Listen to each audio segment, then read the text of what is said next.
She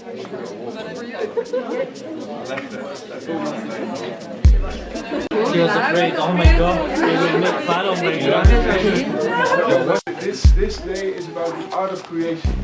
So what I'd like you to think about at several points, I would like you to explore on the way up, and this is a serious note, I'd like you to explore everything there is to learn for you about how to climb a mountain, how to create basically.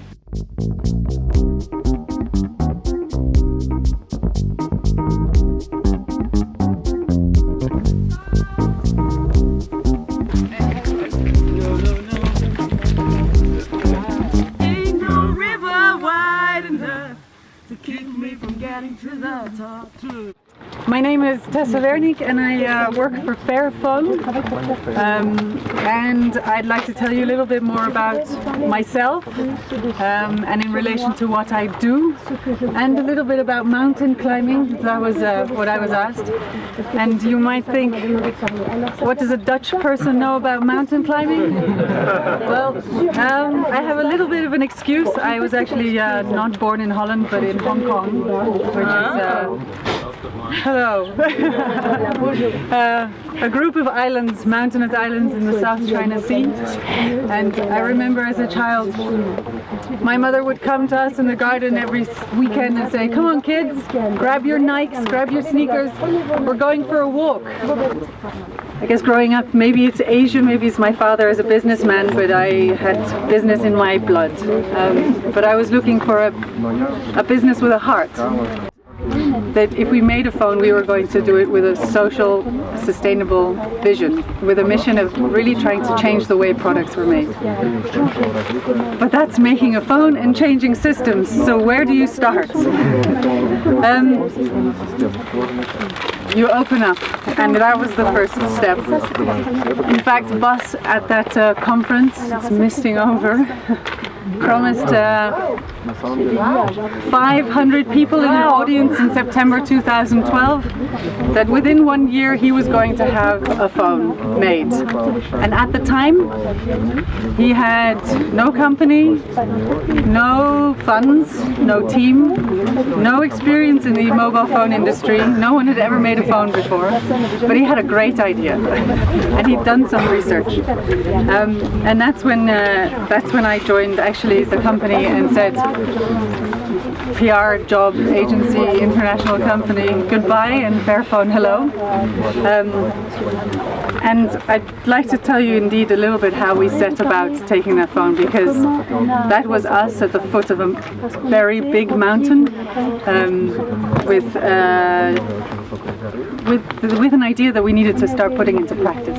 So the first thing that we decided, and at this point it's good to say that Fairphone didn't start then. Fairphone actually started around 2010 as an idea and a project within a bigger company, but not as a social enterprise.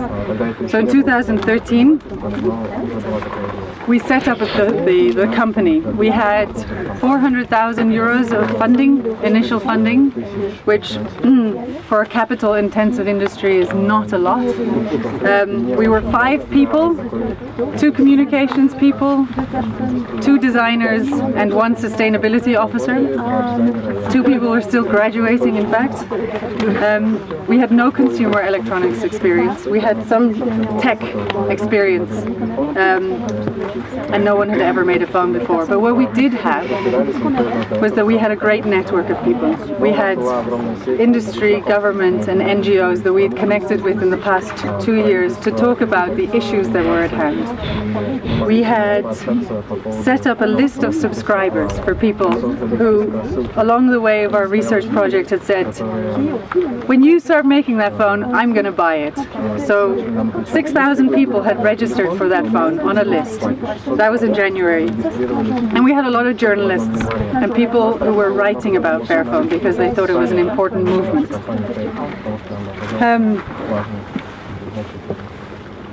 Yes, so we were still in the dark, but we set out on the mountain and we took the first step. We decided a few things. One was that we needed to take it one step at a time. Two is that we needed to be very honest about what we could do and what we couldn't do. And three is that we had to show people that if they got together, that they could actually become a force, for a powerful force for positive change. So what did we do? This product didn't exist. It was all a virtual phone. It was an idea. But we did have some initiatives. We had been speaking with people who had set up initiatives in the Democratic Republic of Congo, where they were setting up conflict-free mines and they could source 2 minerals.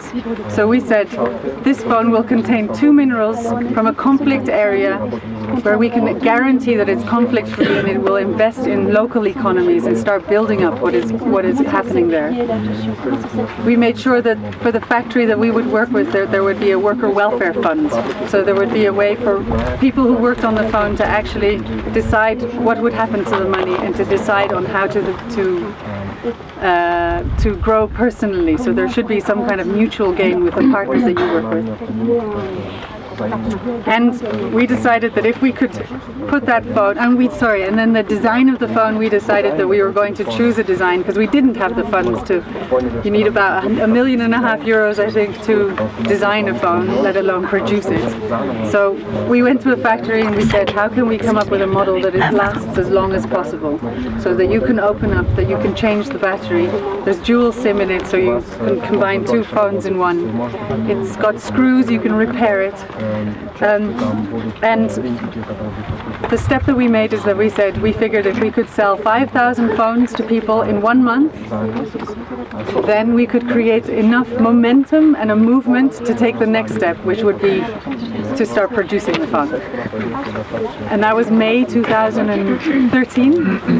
And what happened next was pretty amazing, and I still am in awe about the people that really put their money where their mouth is, in that sense. Because within 1 month we didn't sell 5,000 phones, but we actually sold 10,000 phones. So that was €3.5 million that we had in our bank account. And it was an incredibly scary moment for us because that meant that we needed to actually start producing the phone. And we had 3.5 million people's hopes and desires on the fact that we were going to do it differently. I can look back, in fact, that from I think May, and we have a Fairphone owner here, Eva, yes, who ordered the phone in July of 2013. We had vague promises that it would arrive in the autumn, I think is what we said, which we just managed on the 19th of December.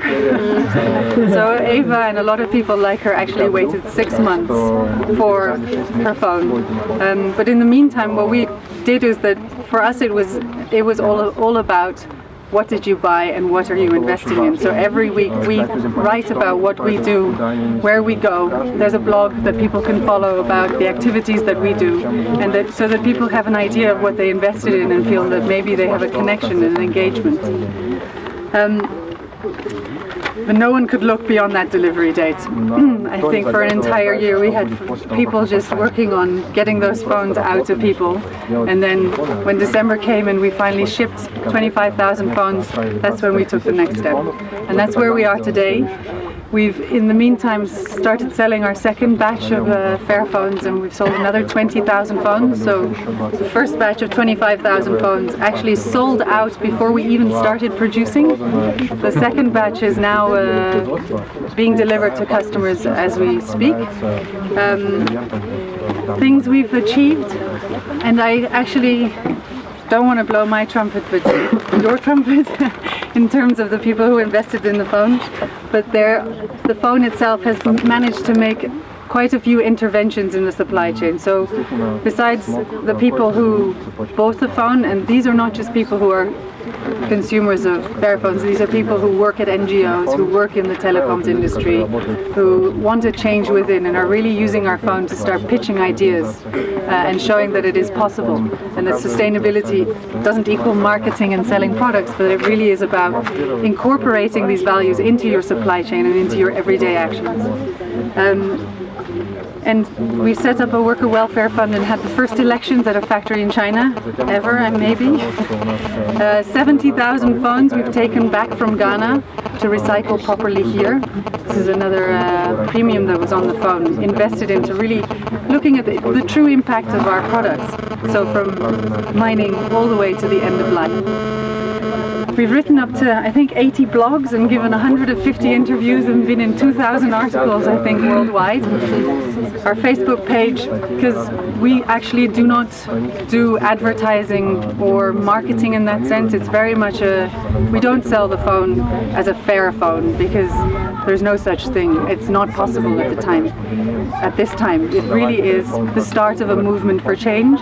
And although it is the first step towards a fairer phone, we also question the concept of fair. You know, is it even possible 100% fair? It's also about debating what is fair to people.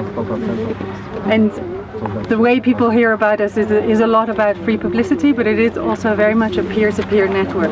Our Facebook page went from 4,000 people in January 2013 to about 60,000 people now. And our company went from 5 to 35, which is quite an exponential growth and a challenge in itself to keep the company culture alive. And are we exhausted? Hell yes. Everybody is exhausted, but it's an incredible amount of fun. And I was trying to say that I think the biggest challenge for me anyway is to combine what I do with a family and a social life, and because it is so inspiring and so engaging that it almost becomes addictive just to be dedicated to actually seeing that what you're doing is creating so much momentum and movement. So, back to, I think, the lessons of climbing a mountain. I learned another one, I think, as I came up, is that yes, it's step by step. We can't change the laws in China or the wars in Congo overnight. And we are really trying to make something that people can connect with on an everyday basis to see whether we together can create a movement for change. But what I realized coming up is that it does take concentration and it does take step by step, but that sometimes you should also just stop and look at the view and look at what you've achieved and look at all the people around you who are actually doing this, which is something I don't think we do enough. But I get phone calls and emails every day from people who want to help translate the site, want to promote our phone, ask if they can go in a museum to see whether children can learn about it, create educational materials. And our approach in that sense is being positive and working on things together. Opening up things, being transparent, and most importantly, really being honest about what we can and about what we can't do.